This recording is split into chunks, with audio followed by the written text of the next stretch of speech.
same treatment.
Nathi Mthethwa, the Social Cohesion Advocates, the chairpersons and CEOs of our institutions, colleagues, ladies and gentlemen.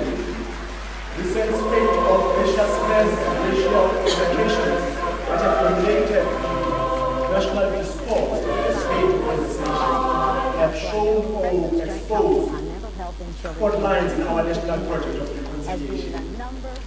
Social cohesion initiative. More than this, it has also demonstrated the arduous task that the ministry, the Department of Arts and Culture and its institution has. The task of providing leadership, the task of coordinating activities of various government departments, civil society organizations, faith-based organizations, private sector organizations, influential individuals and persons who are pursuing the same goals. That is the goal of creating a cohesive society. So our social cohesion advocates, our chairpersons, CEOs of institutions are expected and are called upon to provide this kind of leadership. Our minister has called this meeting in order to afford all of us an opportunity to reflect on the matter so that we can come up with a solid plan to address this issue. So, welcome to this meeting, and without any further ado, may I call upon the Minister of Arts and Culture to address this. Thank you. No, we don't hate black people, but it's not our fault that 95% of Thank you. Acting Director General, good morning, ladies and gentlemen, social cohesion ambassadors, CEOs and chairpersons of our institutions, officials, members of the media, ladies and gentlemen. This being the start of the year 2016, I think it's in order to greet everyone, those who have not seen each other, and wish you well for the year. From the onset, we need to state that we thought it would be important to have a meeting of yourselves, the social cohesion advocates or ambassadors, to reflect, one, on the work were done so far, most of which happened unnoticed and unreported. Taking it from our interaction late last year, where we agreed that we need to be vigorous in our program, we need also to be visible on the ground to ensure that people understand what we are about and they see what we are doing. The second reason also for this meeting is so that we prepare and plan for the forthcoming convention, which will take place at the beginning of February, where we seek to form a fund for nation building social cohesion.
Which united us as South Africa. What were unifying perspectives in South Africa for South Africans? What are these values which we should espouse, all of us, without ignoring from time to time some of the incidents which we are going to be faced with? In that instance, we need to emphasize the point that our approach has to be multifold. One, we need to look at the regulations we have, laws and everything. Looking at them and strengthening them, including criminalizing such intolerances, but also being aware that no matter how beautiful laws you have, you will never be able to regulate the attitudes of the people. So this multifold approach has also to include what you as advocates are doing. And I think more than ever before, the work you are doing has to be taken to another level. We need to partner with stakeholders in our society, like the media and so on, so that people know that your program continues is not a reactive program. It is a program which continues dealing with the challenges which were faced in our country. And every new year as this one, and this period we find ourselves in, presents an opportunity for all of us to renew our commitments, which we should, to our families, to our communities, to ourselves, and our contribution to the country as a whole. Whilst the global economic situation is not a rosy one, and we know that much remains to be done, as we know this affects us, nevertheless, we are optimistic about the future. Things are changing and they will continue to change. They will get better. We will overcome the hurdle we find ourselves in, but we need greater cooperation. We need to harness our collective power to create a better world. This is what we tell ourselves. Then the road we are traveling takes a turn for the worse, especially recently, through what we've seen, examples of people calling other people names, and so on and so forth. And we ask ourselves, which we should, how long should this continue to happen? How long should the people be left unattended to with hate speech or hate speeches, with comments which are hurting others? How much longer do people in South Africa, mainly those who are racist amongst us, should continue to think that they are superior to others and be left unchallenged? Yet the words they use indicate how dehumanized they are. Because we must always remind ourselves that the struggle for liberation in South Africa was a struggle to liberate those who are oppressed and those who are oppressing others. Because the burden people have of oppressing others is a burden which has to be changed, because it's a mindset burden. So they need to be helped.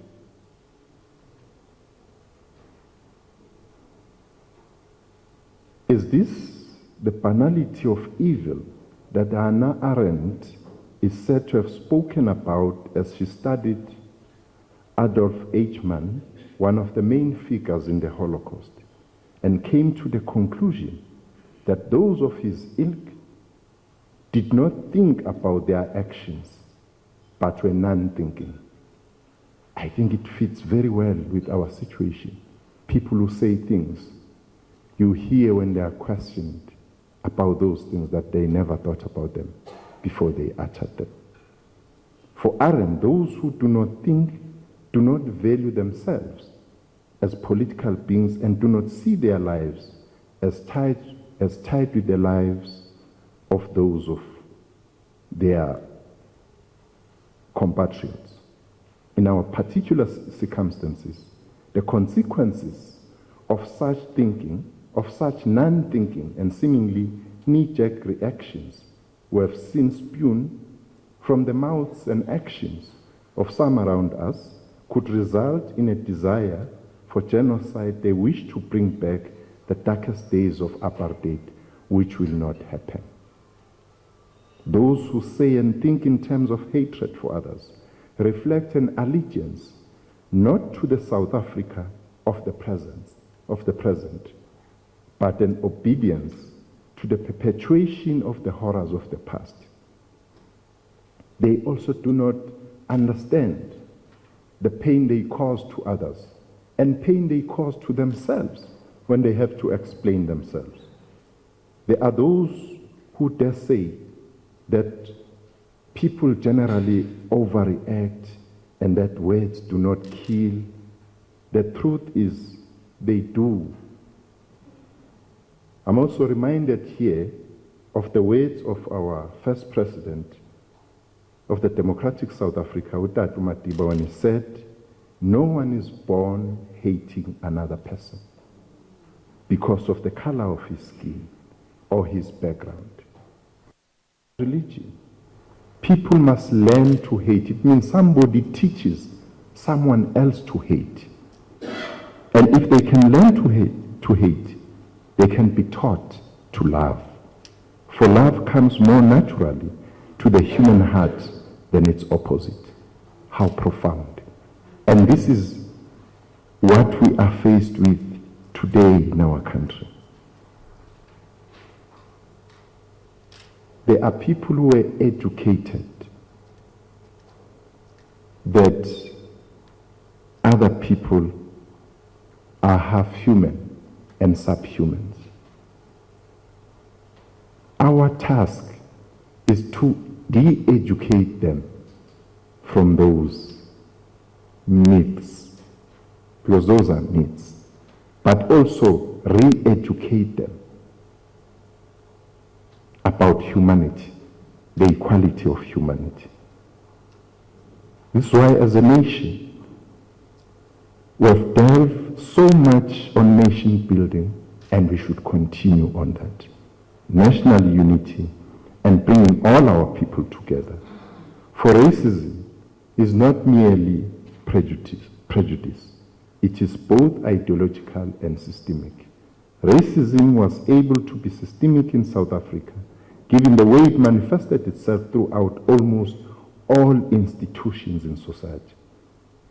Hence, in our context, we could speak of a history of institutionalized racism.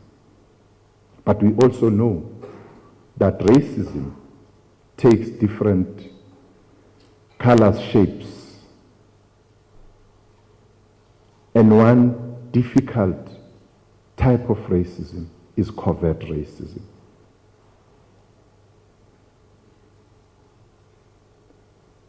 What political scholars would say, racism without racists. In South Africa today, everybody is for democracy. But if we take a step back and ask, how come we had a party which preached racism, ruled on racism, and was in power for almost half a century? Have those people disappeared from our country? No, they are there. They are there for us to further engage them and tell them that even the ways, even the covert ways, can be seen. You would know many instances. I won't be able to teach you about that because you know better than us, where people display this type of racism. Therefore, it has not been for nothing that we fought for a united, non-racial, non-sexist, democratic and prosperous South Africa. This is our end point. A non-racial South Africa is in the making. And our attitude is very clear that we are going to continue on that path of building a non-racial South Africa. We are going to continue believing in the power of South Africans to be united and to unite themselves. We will undermine through our actions, through our programs, those who come up and try to distract us, but we are not going to spend our precious time and power and everything to those ones. For building a non-racial society is not an easy task. It requires a change in mindsets, a willingness to think, to understand the basic dignity of all people, and a commitment to equality and inclusivity in pursuit of a better life for all. Nation building in the context of South Africa cannot degenerate into mere perpetuation of the hierarchies of the past based on pre-given or ethnically engineered and imposed divisions of people rooted in prejudice, discrimination, and exclusion. Yet, despite the progress we have made, because we have made progress in interracial harmony, that integration continues. The very fact that those who have displayed these intolerances have faced not only people they were spewing this vile against, but their own have distanced themselves from them. And we must always be reminded by what Madiba said when he was in the dock in 1964, that if he had fought against white domination, he had fought against black domination as well. Now, when we preach non-racialism, we should be doing that with commitment, with honesty, and focus, because it doesn't mean that if somebody displays a level of intolerance to other South Africans, it should be accepted simply because of the color of their skin. It can't be. It shouldn't be, because we would not be honest to ourselves. The structural legacy of colonialism, segregation, and apartheid remains deeply entrenched, as reflected in the colonial, sexist, and super-exploitative structure of our economy. And these, we say, as we continue changing the lives of our people, as we continue fighting for a united South Africa, we must know that there is a legacy. We are not undermining the legacy which we are fighting against. And we should continue with that to ensure that ours is not an either-or. You can argue that nothing can be done to eradicate the racism in our society until there is economic justice for all. These should go together, because both of them are important. In the arts, culture, and heritage sector, we have seen in recent months the racist reactions of those who want to rewrite history and continue to perpetuate.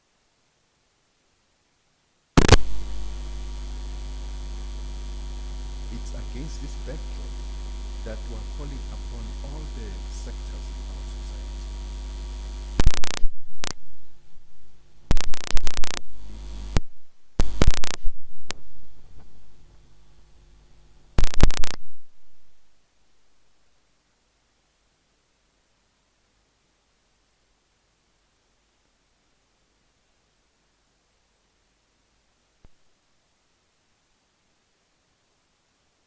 not many South Africans know that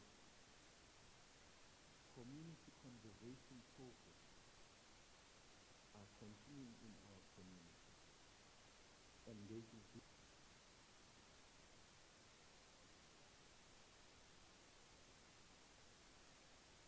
But in our own community, we need to ensure that we multiply these programs. But most importantly, we need to contribute positively in the forthcoming convention, where we will be dealing with the issues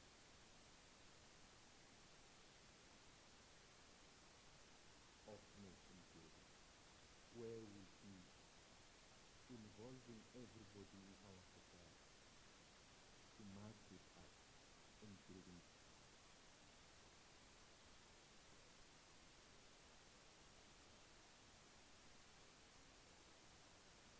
Through this and other interventions, we shall be able to say that indeed we too have common glories in the past and a common will in the present, and perform greater deeds.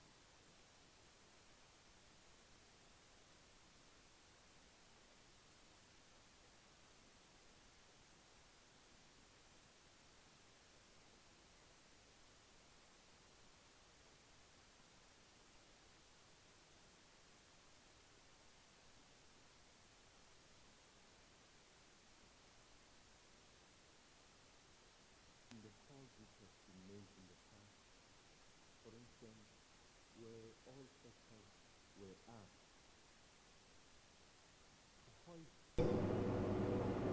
in their premises the flags of South Africa, the flags of the African Union,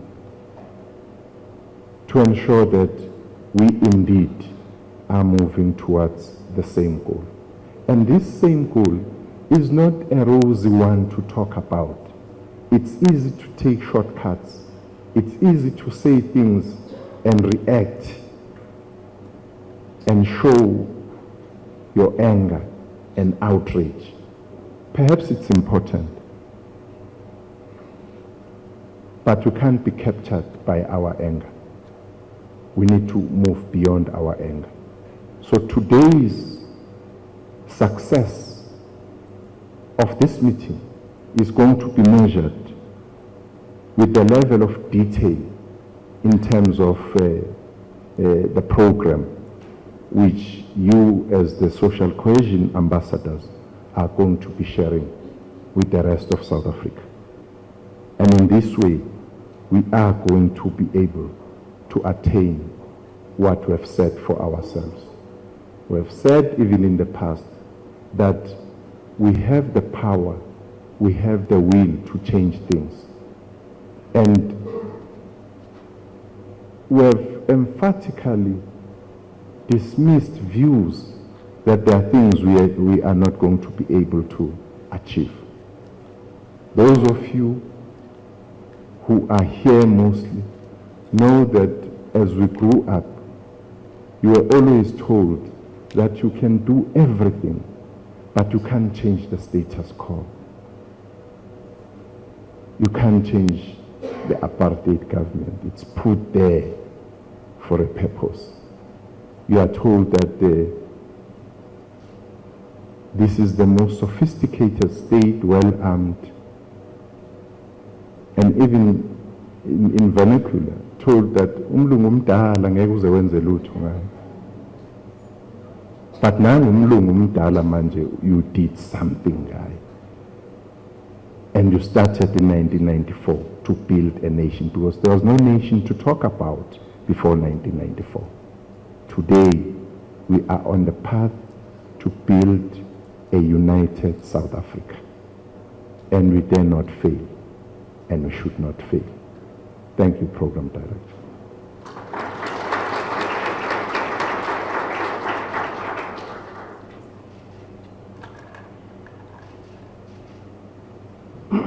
Thank you very much, Minister, for those words that are guiding us in terms of what we need to do going forward.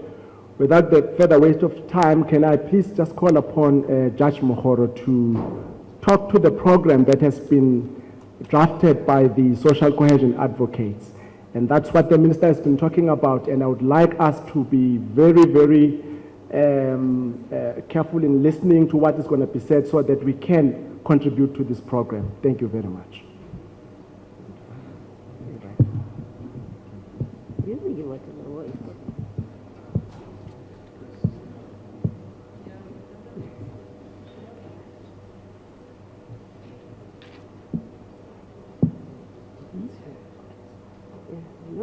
Who's going to move it? I need somebody to move it.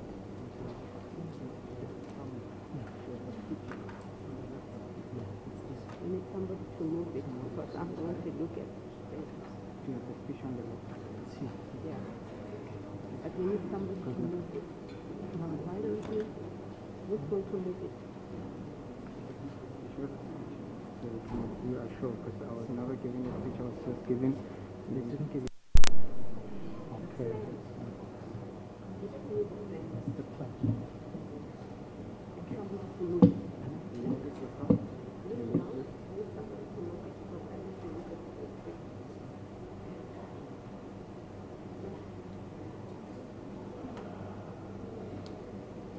Good morning, everybody. Good morning, colleagues. It is an absolute pleasure for me to have been invited to interact with you today. And I hope, as the Minister has said, that this interaction and everything else that will follow will have the necessary impact and will indeed invigorate us as advocates of social cohesion to proceed with a very important program and project, national program and project, bringing the nation together and us playing an integral role in doing that. The purpose of this presentation is therefore for us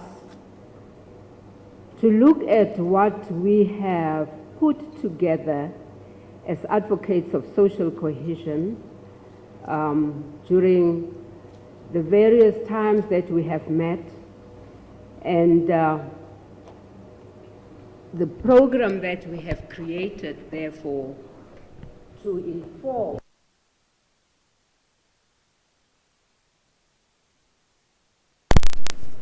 strengthen our role as advocates of social cohesion to achieve that national plan, which, as you can see from the note that has been distributed, aligns itself with the National Development Plan. So what we're going to do, we all have a copy, the hard copy of not the whole plan, but a synoptic account of the plan. In other words, this is just a summary. I hope at some stage, if you don't have it yet, at some stage you will be provided with the complete plan, which I must say complete in the sense of the whole plan, but not complete in the sense that it has finally been developed. It still needs to be refined, and importantly, it needs to be costed. Now, we needed this interaction and this conversation and this probably, hopefully, debates for us to come up with a more refined, complete in the sense of more refined, and draw attention to the cost implications.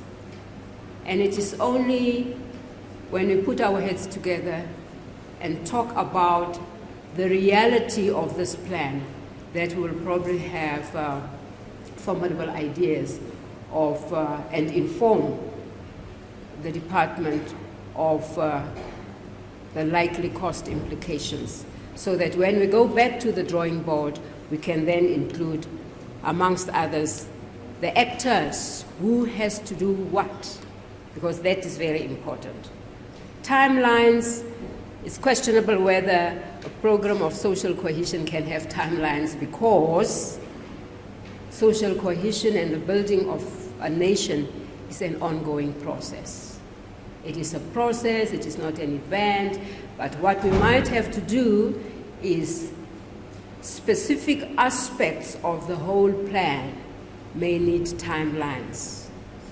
And of course, we cannot be sitting here in this, what I call, bigger gathering than we've ever had,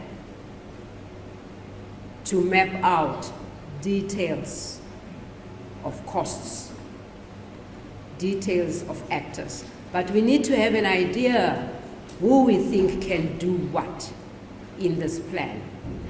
The complete plan does have proposals regarding all these plans and outcomes and outputs and proposals regarding who should be involved in the activities. I need somebody to move this because I need to look at the board and speak to it.